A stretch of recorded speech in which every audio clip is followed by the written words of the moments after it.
চট্টগ্রামে গত বছরের মতো এবারও কাঁচা চামড়ার দরপতন অব্যাহত আছে। সংগৃহীত চামড়া নামমাত্র মূল্যে বিক্রিতে বাধ্য হয়ে হতাশ মৌসুমি ব্যবসায়ীরা। তাদের দাবি, আড়তদাররা সিন্ডিকেট করে দাম কমিয়ে দিয়েছে। ৩০০ থেকে ৪০০ টাকায় কেনা চামড়া ৫০ থেকে ২৫০ টাকায় বিক্রি করতে বাধ্য করেছেন বলে অভিযোগ মৌসুমি ব্যবসায়ীদের। তবে আড়তদাররা বলছেন, লবণজাতকৃত চামড়ায় সিন্ডিকেট করা অসম্ভব।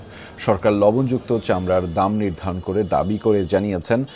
মৌসুমি ব্যবসায়ীরা সেটি না বুঝে বেশি দামে চামড়া কিনে নিজেরাই লোকসানে পড়েছে। প্রতি পিস চামড়া কেনা থেকে শুরু করে ঢাকায় নিয়ে বিক্রি পর্যন্ত ৮০০ থেকে ৮৫০ টাকা পর্যন্ত খরচ হয় বলেও জানিয়েছে আড়তদাররা। লবণ ও পারিশ্রমিক বেশি বলে তারাও লোকসানের শঙ্কা। এবছর চট্টগ্রাম মহানগরে ২ লাখ পিস কাঁচা চামড়া সংগ্রহের লক্ষ্যমাত্রা নির্ধারণ করা হয়েছে। সরকার তো লেট দিছে, কিন্তু এরা তো কিনতে আসে না। আমরা এখানে ৫০০ কিনছি, ৪০০ কিনছি, এরা বলতেছে ১৫০, ১৫০, ১০০, ১৫০, ২০০। এটা সবগুলো সামনে মিলাইতেছে ১৫০ টাকা, ১০০ টাকা।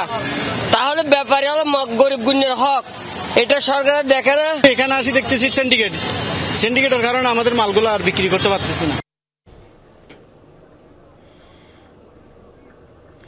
দর্শক, কোরবানির পশুর চামড়া সংগ্রহের খবর জানাতে চট্টগ্রাম থেকে যুক্ত রয়েছেন সহকর্মী শহীদুল সুমন। তার মাধ্যমে জানাবো সেখানকার সবশেষ পরিস্থিতিগুলো। সুমন, কাঁচা চামড়া কেমন সংগ্রহ হচ্ছে এবং সংগ্রহের লক্ষ্যমাত্রা কেমন দেখছেন আপনি, সেই খবর জানতে চাই আপনার মাধ্যমে।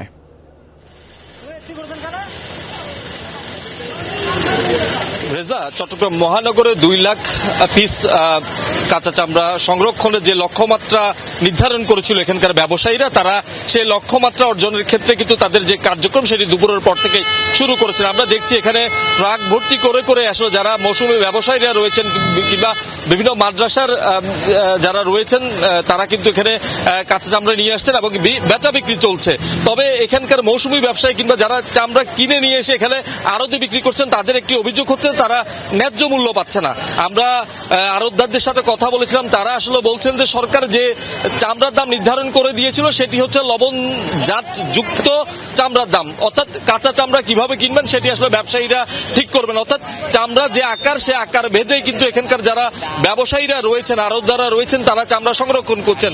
অর্থাৎ সরকার যে দাম নির্ধারণ করে দিয়েছেন তার সাথে পারিশ্রমিক, লবণের দাম সব মিলিয়ে কিন্তু আসলে যেই একটি চামড়া ঢাকায় ট্যানারিতে বিক্রি করতে যেই উপযুক্ত করার প্রয়োজন পড়ে বা যেই টাকাটি আসলে ট্যানারি মালিকরা দেয়, সেই হিসাব করে বসেই কিন্তু প্রতিটি চামড়া এখানে আড়তদাররা কিনছেন।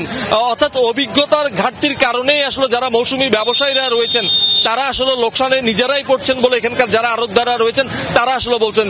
যেহেতু চামড়ার আকার রয়েছে ছোট, বড় এবং মাঝারি, কিন্তু এখানকার যারা মৌসুমী ব্যবসায়ীরা রয়েছে তারা কিন্তু আসলে ঢালাও ভাবে ৩ থেকে ৪০০ টাকা, কোথাও ৫০০ টাকা পর্যন্ত চামড়া তারা বিভিন্ন জায়গা থেকে সংগ্রহ করছে এবং এখানে বিক্রি করতে এসে তারা কিন্তু ৫০ থেকে ২৫০ টাকার মধ্যেই দাম পাচ্ছেন। ফলে তারা বলছেন তারা ন্যায্যতা দাম থেকে বঞ্চিত হচ্ছেন। এবার এখানকার আড়তদাররা বলছেন তারা সঠিক প্রক্রিয়ায় তারা চামড়া সংরক্ষণ করছেন। রেজা।